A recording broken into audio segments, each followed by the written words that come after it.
عدالت لگنے والی ہو اور آپ بھی باہر کھڑے ان لوگوں میں شامل ہوں کہ جس کا ابھی کیس کی سماعت ہونے والی ہے، اور سب سے پہلے آپ کو بتایا جائے کہ آپ کا کیس سنا جائے گا، تو سوچیں آپ کی کیا کیفیت ہوگی۔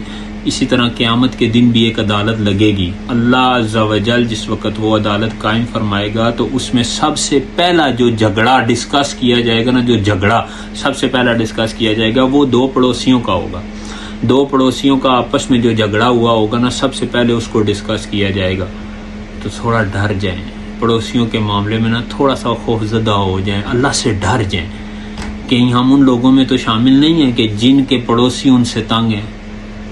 ہم سے ہمارے پڑوسی کتنے راضی ہیں یا ہم اپنے پڑوسیوں سے کتنے راضی ہیں، یہ ذرا غور طلب بات ہے، ہمیں سوچنا چاہیے۔ ایسا تو نہیں ہے کہ ہمارے پڑوسی ہماری وجہ سے صحن میں نہیں چل سکتے کیونکہ ہم نے اوپر سے اپنی نگاہوں کا کیمرہ ان کے گھر کے صحن میں فٹ کیا ہوا ہے، یا ایسا بھی تو نہیں ہے کہیں کہ وہ اپنی کوئی بات اپنے اچھے انداز سے کر نہ سکتے ہوں کہ یار ہمارے یہ کان ان کے گھروں پر فٹ ہوئے ہیں کہ یہاں کیا ہو رہا ہے۔ اپنے پڑوسیوں کے ساتھ اچھے تعلقات بنائیں۔ اللہ تعالیٰ قیامت کے دن ہمیں پڑوسیوں کے معاملے میں رسوائی سے محفوظ فرمائے۔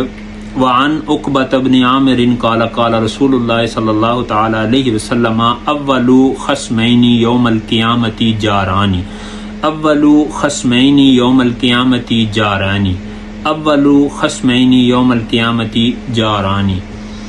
اللہ تعالیٰ ہمیں اس پر عمل کی توفیق عطا فرمائے۔ صلو علی الحبیب صلی اللہ تعالی علی محمد۔